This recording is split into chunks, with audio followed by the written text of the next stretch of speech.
A lot of the discussion around the music industry focuses on how people access music. Will Spotify find a way to make streaming profitable? Will Apple become a major record label? Will YouTube Red take over as video and music become merged? But there's been a major shift in how musicians make it into the industry too, especially if we're talking about commercial pop music. If you look at many of the pop giants of today, The Weeknd, Justin Bieber, Ed Sheeran, they all got their career going thanks to YouTube. Today we're going to look at one of the biggest stars to follow this trend, Charlie Puth, and see how he's a playbook of the modern pop career. Build a following on social media, appear on a major talk show, and then collaborate with famous musicians. It's been fun. Yeah. You were surprised, as a lot of people, it's just how fast this is all happening? Yeah, I was on the beach a year ago, Mr. Matt. I was thinking I should just go to LA and write a song, and this was the first song that I wrote. And I met you at a party, and I almost didn't go to that party. I almost didn't go either. How amazing is that? If we go back in time a little, a lot of big pop acts followed a pretty similar route, which basically involved getting on a talent show. There are the obvious examples like One Direction, Jennifer Hudson, Kelly Clarkson, but there was a big show in the 80s and 90s called Star Search that gave a lot of stars their first big exposure. Before the rise of these huge talent shows on TV, most pop acts entered the industry in the same way as every other musician. You played local shows, tried to make a name for yourself, and get someone from a record label to listen to a tape, or even better, come down to see you perform. Then pop got a good stream of people from TV talent shows, where the acts would build an audience over a few appearances. And social media now has added another filter layer to the whole system. It's mostly YouTube, but back in the day, MySpace helped launch Adele and Sean Kingston, while Shawn Mendes blew up on Vine.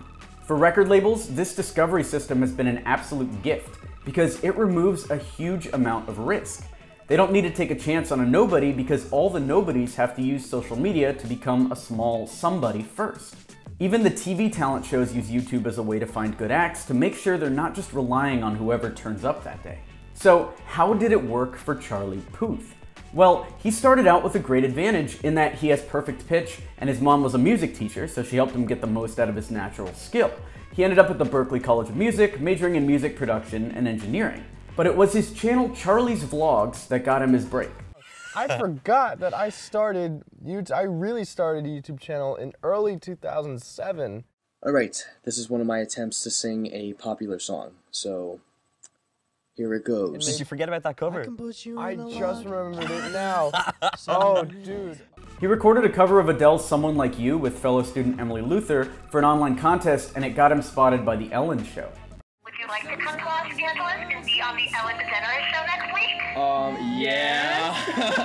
Never mind, I will find someone like you. And Ellen DeGeneres immediately saw the potential of the pair, so she snapped them up for her new music label, 1111.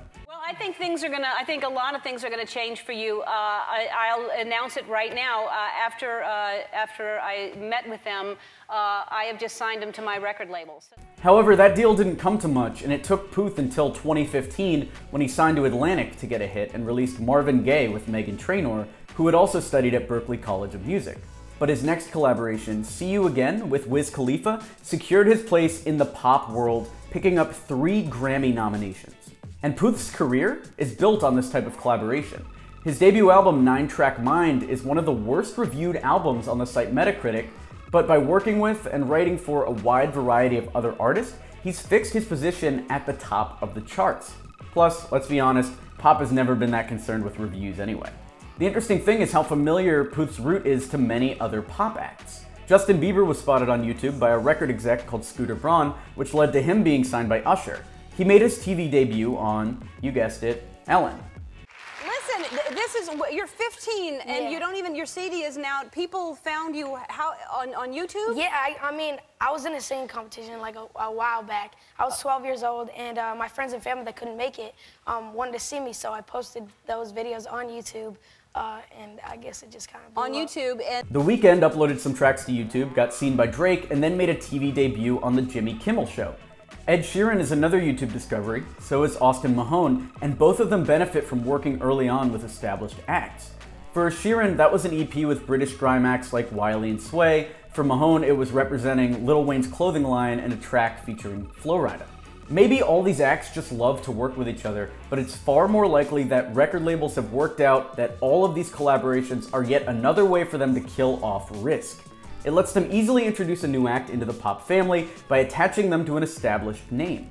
And for the big name acts, it keeps them seeming fresh, and often gives them access to more songwriters, since acts like Charlie Puth, Sia, Bruno Mars, Ed Sheeran, and many others all write for the other pop acts as well as for themselves.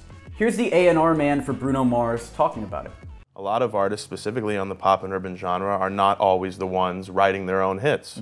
So there's a lot of behind-the-scenes process of finding the right songwriters, finding the right producers, putting them together with the right artists, overseeing the session for that particular artist. Sometimes the artist may not be there, so I'm the artist representative, and I'll be going into the room with a producer or songwriter and talking about the direction for a project, giving concepts that I may have discussed with the artist that I know they would like to talk about. And for collaboration tracks where both artists are already big, like The Weeknd featuring Daft Punk or Maroon 5 featuring Kendrick Lamar, well, two audiences are better than one, right? Especially when they appeal to different demographics.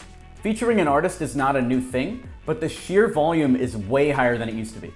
Actually, that's not strong enough. It's insanely high. Take the Billboard Hot 100 from the week beginning January 13th.